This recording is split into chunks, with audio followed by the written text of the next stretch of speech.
Right. Good morning, everybody, and thanks so much for everyone who could join the call this morning. Um, just before I begin, a couple housekeeping items. I just want to check that everybody's video and audio working, that you can hear and see me okay. Great. I can see from everybody's responses. That's true. Great. Um, And also just another reminder that this meeting is being recorded, this call is being recorded, both for those who are not able to join us today, so they'll be able to review the call when possible. Also, for all of us, as this project continues, we'll be able to refer back to this call at any time, and everybody will be sent a recording of this call at the completion of the meeting. Um, so just in terms of a quick introduction, again, my name is Bruce Hickling. I am the data analyst who's been assigned to this project as project lead for the health staff planning for the upcoming influenza season. All of you, the administration and senior management team of the Health Staffing Agency, are on this call to allow me to present to you the analysis to date and some preliminary findings, or rather preliminary recommendations on health staff planning. That will be time after this call, after the presentation rather, to discuss your responses to both the analysis I'm presenting and the recommendations. We'll go through some next steps that then will follow from this call to allow us to finalize planning, at which point other calls will be held with the partner health facilities that we work with and provide health staff to. Everybody should have received a link to this presentation I'm about to go through ahead of this call. Hopefully you've all had a chance to have looked at the presentation, in some cases prepare questions you might already have. If not, that's no problem. I'm about to go to share a screen so that I can walk through the presentation with everybody and take you through the main points and recommendations. And again, at any point in time, if you do have a question, just use the hand up icon in Zoom to be able to flag to me a question or speak out directly to me.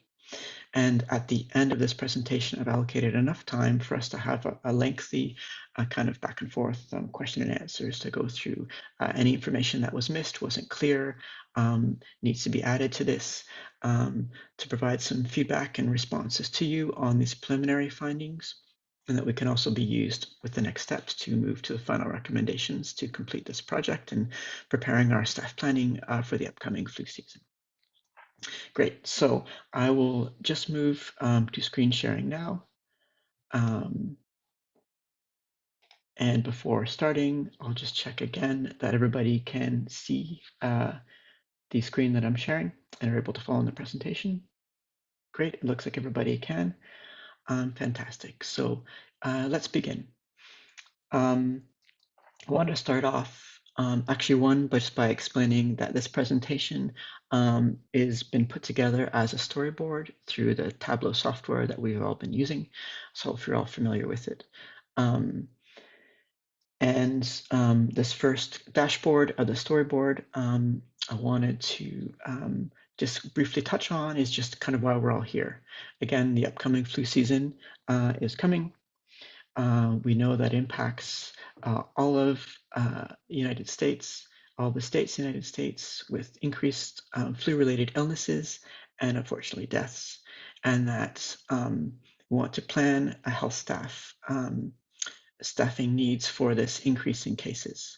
And of course, we know that, and we'll discuss a bit more as this presentation goes on, that the flu season impacts some people more than others. There are vulnerable populations that we will need to consider in our staff planning. And that, yeah, as a result of all this, the health facilities we work with, we're going to need have additional staffing needs that we need to meet. And again, because of our agency covers all states in the US, the scope of this is going to look at the impact of flu across all of the United States of America. Our core objective, of course, is that we want to determine when to send staff and where to send them. And that to successfully meet this objective is not just about sending staff at the right time and place, but the right amount of staff. And that we want to avoid all under and over understaffing cases as a metric for the measure for success. And that kind of over and under staffing is a 10 or plus 10 or minus 10% of the staffing ratio required. So kind of with that kind of reminder of why we're here, what our objective is, and what success means to meet that objective, I want to walk through some of the first steps in analysis that led to the final or to the initial preliminary recommendations that are being made. And so moving to the second dashboard, again, this idea that there's a definite flu season, varies a little bit from state to state, but as you can see from this top graphic, the deaths from flu by month kind of are peaking from October through to January, February, March, and that is the main flu season. But we also know, as I said, that flu impacts some populations more than others. And so one graphic that kind of illustrates this is in the bottom left of this presentation that shows the deaths from flu to two different age groups, under 65 years and 65 years and over. And you can see the proportional amount of deaths with the population greater than or 65 years or over. And this illustrates a point that through this analysis, I was able to prove through a statistical analysis or through statistical methods that there is a correlation between the proportion of population over 65 years and the amount of deaths from flu. By correlation, we mean that there is a relationship between these two. It isn't just coincidental, but that with an increase in population over 65 years, there's an increase of flu deaths. And this is really important for us to consider that there's a lot of information from the CCDC on flu cases and flu deaths, but it's not perfect information.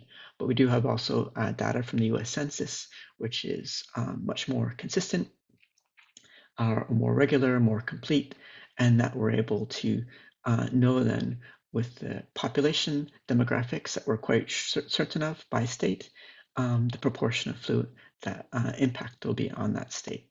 So I think the first top of this dashboard kind of shows, again, this idea of when flu really impacts each state across the US. And so when we want to think about staffing deployments, the second point is that where, and that states with higher populations over 65 years are going to have higher cases of flu-reported illnesses in hospitals and unfortunately deaths that we want to avoid by increasing our staffing.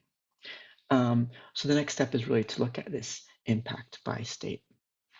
On the left is this idea of the demographic of the population greater than 65 years in each state. Look at the states with the highest density of people over 65 years: California, Florida, Texas, New York.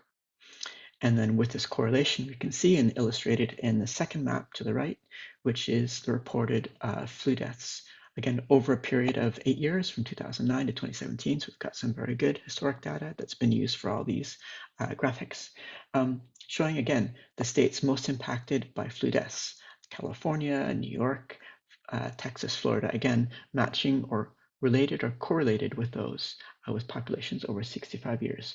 So it starts to give us a better idea of where our staff are going to be needed, what are the highest priority states. And by way of you may be able to kind of go through this analysis a bit more after this presentation.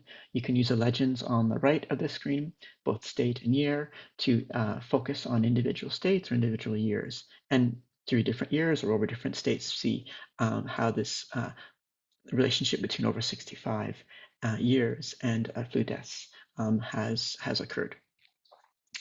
And so this kind of sharpens our picture for planning.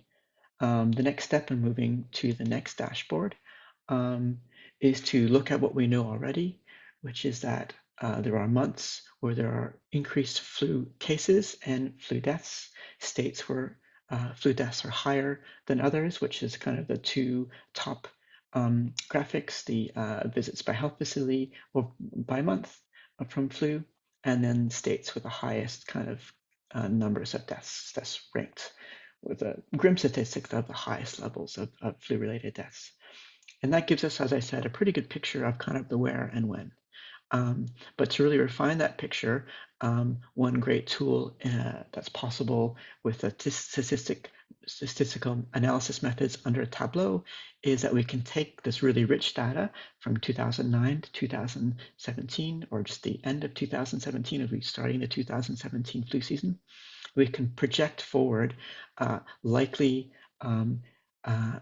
trend based on historical data. And so the bottom graphic shows a projection of flu deaths for the upcoming season based on the historical data. So this further fills in kind of our planning expectations for flu impacts by state, using deaths as an important parameter, which is linked with the population figure of over 65 years. Again, it's just a way to take information that we do have and plan for information that we don't have. And so these graphics show the top 20 states impacted by flu and really shows, I guess, with the projection that for 2018, the peak of cases into January, February, and through March, and then knowing that, again, next flu season at the end of 2018 will start again. But we're really thinking about this current, the beginning of this current flu season in 2017 and the impact it's going to have in early 2018 and how we plan for our staff deployments as a result.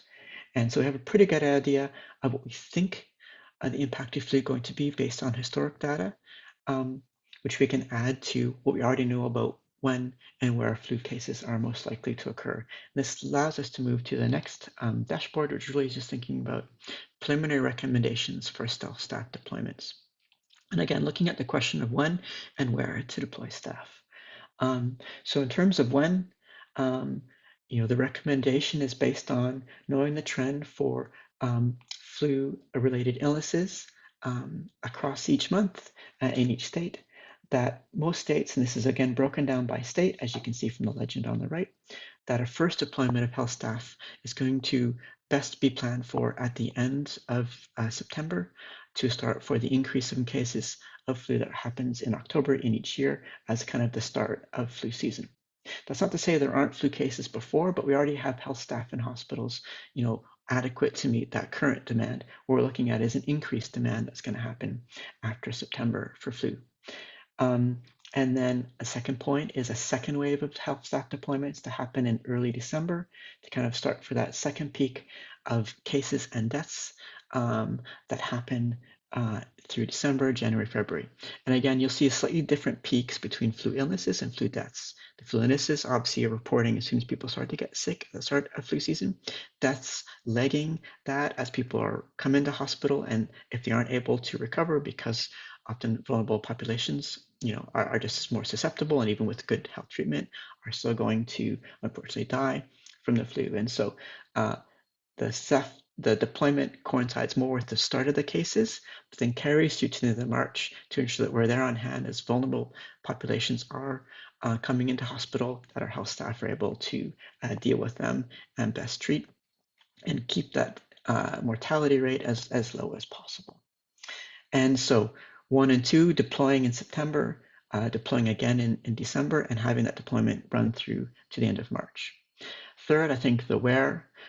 We cover all 50 states. We need to be ready to respond to flu in all 50 states. But we know that with demographics and the correlation between the older vulnerable population and then the impact on flu deaths, that populations with, or rather states with a greater proportion of people or a higher population demographic of 65 years and older are going to be more impacted by flu season. And so we can prioritize those states first to ensure then through descending order we can get staff deployed to all states. And so for the purpose of this presentation, I took just a top 10 to show the 10 states most impacted by flu deaths over the last 8 years. And with the projection showing that's probably going to hold relatively true for the upcoming 2017-2018 flu season. The previous dashboard, I showed the top 20 states. So top 10 is just for visual purposes here. I think we want to obviously target the first top 10, 20, and then move down to ensure that all 50 states under our purview are covered. And so that covers kind of the 3 recommendations that this analysis is boiled down to: 2 deployments and a prioritization of the states most impacted. And all the data here, you'll be able to go through and see the top 20, down to all 50 states. So before moving to take your questions on this analysis and these health staff planning recommendations, I wanted to quickly cover what we know are the limitations of this analysis and project to date and some next steps to help us maybe fine tune the planning a bit more. And first, just to note that not all states report all of the health data all the time. There's inconsistency in reporting, and the CDC, which has fantastic information, relies on facilities to self-report their data to them. And so not all facilities report all their data and not always consistently so for all counties. That's also an important point of why we use the census data and non-correlation or relationship between increased deaths with a higher population over 65 years, that we can add in the census data, which is more reliable to help our analysis be strengthened by this kind of strong relationship. But at the end of the day, it's not perfect data we're working with, and so it's an estimated projection. We'll have to be ready to adjust our planning based on what actually does happen as we get more information. And the second point is that we don't have all the data we'd really like for this project. Ideally, I think to have a better projection of staff planning needs for influenza, we want to have more data on flu vaccination. Flu vaccinations are being pushed increasingly for all ages, but especially for those most vulnerable. And so if we could get more data on flu vaccination coverage by state, we have a better understanding of, do we tweak those numbers of staff deployments by state a bit more to, again, avoid over and understaffing based on how states are going to weather the flu season based on how vaccinated their population is. And so one next step for me is to look for more information on flu vaccination coverage, see if that can be incorporated into the analysis in such a way to make it more accurate and improve the planning recommendations for health staff deployments. But the end result is we do know enough right now, based on this analysis, to plan for when health staff deployments are going to be needed and where they should be prioritized. And so I would really appreciate your feedback, any questions you have on this presentation right now. Again, all of the data, both the raw data sources, the clean data, and the actual graphs and graphics and visualizations produced for this presentation are all available in the shared box folder that we use. So please feel free to look into those based on your own interest or expertise, and send any questions you do have on this. I want to take your feedback from this session and the data presented, and the data will be shared following this presentation to fine tune these recommendations and move to what will be the next step of calling you back in about 2 weeks' time for a final meeting to finalize staff planning recommendations. Based on your feedback, based on the next steps I'll try and take with adding in more information on vaccination coverage if it's available. I'll certainly update the group on that, and if that's successful, to be able to incorporate such data into this analysis. And then after we regroup in 2 weeks' time, we'll then start to hold partner meetings or meetings with our partner health facilities to really walk through the staff deployments to plan for the flu season about to start. So with that, I really thank you for your attention, taking the time to go through this presentation. I'll stop share screen and move to taking questions. And as soon as this meeting is over, following our question and answer period, like I said, a recording of this video will be sent to you along with any notes from our discussion, and I'll look for your feedback and get back to you very soon as follow-up. Great. So let's stop sharing screen, and I'll start to move to your questions. Thank you.